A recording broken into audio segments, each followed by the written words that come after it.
Welcome back, everybody. Glad you're here again. This is day 33 of our daily Bible reading. Today we're going to be doing Exodus chapters 10 through 12, and I will try to more accurately do Moses' voice, aged more appropriately. I forgot he was, 80 when he was doing all this. So anyway, moving on. So the eighth plague, locusts, chapter 10. Then the Lord said to Moses, "Go to Pharaoh, for I have hardened his heart and the hearts of his officials, so that I may do these miraculous signs of mine among them, and so that you may tell your son and grandson how severely I dealt with the Egyptians, and performed miraculous signs among them, and you will know that I am the Lord." So Moses and Aaron went into Pharaoh and told him, "This is what the Lord, the God of the Hebrews, says. How long will you refuse to humble yourself before me? Let my people go, that they may worship me. But if you refuse to let my people go, then tomorrow I will bring locusts into your territory. They will cover the surface of the land, so that no one will be able to see the land. They will eat the remainder left to you that escaped the hail. They will eat every tree that you have growing in the fields. They will fill your houses, all your officials' houses, and the houses of all the Egyptians, something your fathers and grandfathers never saw since the time they occupied the land until today." Then he turned and left Pharaoh's presence. Pharaoh's officials asked him, "How long must this man be a snare to us? Let the men go, so that they may worship the Lord their God. Don't you realize yet that Egypt is devastated?" So Moses and Aaron were brought back to Pharaoh. "Go, worship the Lord your God," Pharaoh said. "But exactly who will be going?" Moses replied, "We will go with our young and with our old. We will go with our sons and with our daughters, with our flocks and with our herds, because we must hold the Lord's festival." He said to them, "The Lord would have to be with you if I would ever let you and your families go. Look out, you're heading for trouble. No, go, just able-bodied men. Worship the Lord, since that's what you want." And they were driven from Pharaoh's presence. The Lord said to Moses, "Stretch out your hand over the land of Egypt, and the locusts will come up over it and eat every plant in the land, everything that the hail left." So Moses stretched out his staff over the land of Egypt, and the Lord sent an east wind over the land all that day and through the night. By morning the east wind had brought in the locusts. The locusts went up over the entire land of Egypt and settled on the whole territory of Egypt. Never before had there been such a large number of locusts, and there never will be again. They covered the surface of the whole land, so that the land was black, and they consumed all the plants on the ground and all the fruit on the trees that the hail had left. Nothing green was left on the trees or the plants in the fields throughout the land of Egypt. Pharaoh urgently sent for Moses and Aaron and said, "I have sinned against the Lord your God and against you.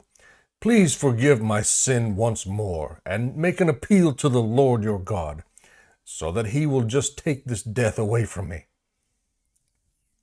Moses left Pharaoh's presence and appealed to the Lord.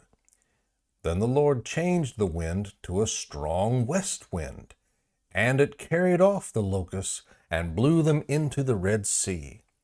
Not a single locust was left in all the territory of Egypt.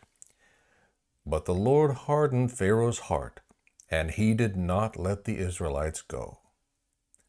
The ninth plague, darkness.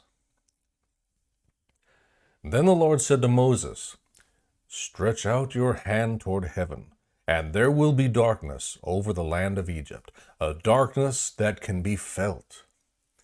So Moses stretched out his hand toward heaven, and there was thick darkness throughout the land of Egypt for 3 days. One person could not see another, and for 3 days they did not move from where they were. Yet all the Israelites had light where they lived. Pharaoh summoned Moses and said, "Go, worship the Lord. Even your families may go with you. Only your flocks and your herds must stay behind." Moses responded, "You must let us have sacrifices and burnt offerings to prepare for the Lord our God. Even our livestock must go with us. Not a hoof will be left behind, because we will take some of them to worship the Lord our God. We will not know what we will use to worship the Lord until we get there." But the Lord hardened Pharaoh's heart, and he was unwilling to let them go. Pharaoh said to him, "Leave me. Make sure you never see my face again, for on the day you see my face, you will die." "As you have said," Moses replied, "I will never see your face again." The 10th plague, death of the firstborn. Chapter 11. The Lord said to Moses, "I will bring one more plague on Pharaoh and on Egypt. After that, he will let you go from here. When he lets you go, he will drive you out of here. Now announce to the people that both men and women should ask their neighbors for silver and gold items." The Lord gave the people favor with the Egyptians. In addition, Moses himself was very highly regarded in the land of Egypt by Pharaoh's officials and the people. So Moses said, "This is what the Lord says. About midnight I will go throughout Egypt, and every firstborn male in the land of Egypt will die, from the firstborn of Pharaoh who sits on his throne, to the firstborn of the servant girl who is at the grindstones, as well as every firstborn of the livestock. Then there will be a great cry of anguish through all the land of Egypt, such as never was before or ever will be again. But against all the Israelites, whether people or animals, not even a dog will snarl, so that you may know that the Lord makes a distinction between Egypt and Israel. All these officials of yours will come down to me and bow before me, saying, 'Get out, you and all the people who follow you.' After that, I will get out." And he went out from Pharaoh's presence fiercely angry. The Lord said to Moses, "Pharaoh will not listen to you, so that my wonders may be multiplied in the land of Egypt." Moses and Aaron did all these wonders before Pharaoh, but the Lord hardened Pharaoh's heart, and he would not let the Israelites go out of his land. Instructions for the Passover, chapter 12. The Lord said to Moses and Aaron in the land of Egypt, "This month is to be the beginning of months for you. It is the first month of your year. Tell the whole community of Israel that on the 10th day of this month they must each select an animal of the flock according to their fathers' families, one animal per family. If the household is too small for a whole animal, that person and the neighbor nearest his house are to select one based on the combined number of people. You should apportion the animal accordingly to what each will eat. You must have an unblemished animal, a year-old male. You may take it from either the sheep or the goats. You are to keep it until the 14th day of this month. Then the whole assembly of the community of Israel will slaughter the animals at twilight. They must take some of the blood and put it on the 2 doorposts and the lintel of the houses where they eat them. They are to eat the meat that night. They should eat it, roasted over the fire, along with unleavened bread and bitter herbs. Do not eat any of it raw or cooked in boiling water, but only roasted over fire, its head as well as its legs and inner organs. You must not leave any of it until morning. Any part of it left until morning you must burn. Here is how you must eat it. You must be dressed for travel, your sandals on your feet, and your staff in your hand. You are to eat it in a hurry. It is the Lord's Passover.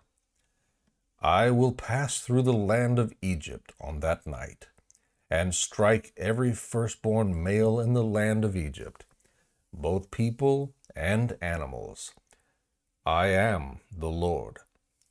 I will execute judgments against all the gods of Egypt. The blood on the houses where you are staying will be a distinguishing mark for you. When I see the blood, I will pass over you. No plague will be among you to destroy you when I strike the land of Egypt.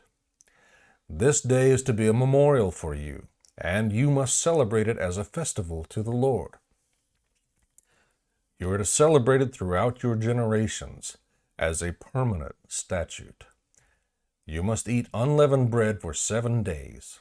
On the first day, you must remove yeast from your houses. Whoever eats what is leavened from the first day through the 7th day must be cut off from Israel. You are to hold a sacred assembly on the first day and another sacred assembly on the 7th day. No work may be done on those days except for preparing what people need to eat. You may do only that. You are to observe the festival of unleavened bread, because on this very day I brought your military divisions out of the land of Egypt. You must observe this day throughout your generations as a permanent statute. You are to eat unleavened bread in the 1st month, from the evening of the 14th day of the month until the evening of the 21st day. Yeast must not be found in your houses for 7 days. If anyone eats something leavened, that person, whether a resident alien or native of the land, must be cut off from the community of Israel. Do not eat anything leavened. Eat unleavened bread in all your homes. Then Moses summoned all the elders of Israel and said to them, Go, select an animal from the flock according to your families, and slaughter the Passover animal. Take a cluster of hyssop, dip it in the blood that is in the basin, and brush the lintel and the 2 doorposts with some of the blood in the basin. None of you may go out the door of his house until morning. When the Lord passes through to strike Egypt and sees the blood on the lintel and the 2 doorposts, he will pass over the door and not let the destroyer enter your houses to strike you. Keep this command permanently as a statute for you and your descendants. When you enter the land that the Lord will give you, as he promised, you are to observe this ceremony. When your children ask you, What does this ceremony mean to you? You are to reply, It is the Passover sacrifice to the Lord, for he passed over the houses of the Israelites in Egypt when he struck the Egyptians and spared our homes. So the people knelt low and worshipped. Then the Israelites went and did this. They did just as the Lord had commanded Moses and Aaron. The Exodus. Now at midnight the Lord struck every firstborn male in the land of Egypt, from the firstborn of Pharaoh who sat on his throne, to the firstborn of the prisoner who was in the dungeon, and every firstborn of the livestock. During the night Pharaoh got up, he along with all his officials and all the Egyptians, and there was a loud wailing throughout Egypt, because there wasn't a house without someone dead. He summoned Moses and Aaron during the night and said, "Get out immediately from among my people, both you and the Israelites, and go, worship the Lord as you have said. Take even your flocks and your herds as you have asked, and leave, and also bless me." Now the Egyptians pressured the people in order to send them quickly out of the country, for they said, "We're all going to die." So the people took their dough before it was leavened, with their kneading bowls wrapped up in their clothes on their shoulders. The Israelites acted on Moses' words. The Israelites acted on Moses' word and asked the Egyptians for silver and gold items and for clothing. And the Lord gave the people such favor with the Egyptians that they gave them what they requested. In this way, they plundered the Egyptians. The Israelites traveled from Ramesses to Sukkot, about 600,000 able-bodied men on foot, besides their families. A mixed crowd also went up with them, along with a huge number of livestock, both flocks and herds. The people baked the dough they had brought out of Egypt into unleavened loaves, since it had no yeast. For when they were driven out of Egypt, they could not delay and had not prepared provisions for themselves. The time that the Israelites lived in Egypt was 430 years. At the end of 430 years, on that same day, all the Lord's military divisions went out from the land of Egypt. It was a night of vigil in honor of the Lord, because he would bring them out of the land of Egypt. This same night is in honor of the Lord, a night vigil for all the Israelites throughout their generations. Passover instruction. The Lord said to Moses and Aaron, "This is the statute of the Passover. No foreigner may eat it, but any slave a man has purchased may eat it, after you have circumcised him. A temporary resident or hired worker may not eat the Passover. It is to be eaten in one house. You may not take any of the meat outside the house, and you may not break any of its bones. The whole community of Israel must celebrate it. If an alien resides among you and wants to observe the Lord's Passover, every male in his household must be circumcised, and then he may participate. He will become like a native of the land, but no uncircumcised person may eat it. The same law will apply to both the native and the alien who resides among you." Then all the Israelites did this. They did just as the Lord had commanded Moses and Aaron. On that same day, the Lord brought the Israelites out of the land of Egypt according to their military divisions. May the Lord bless the reading and study of his word.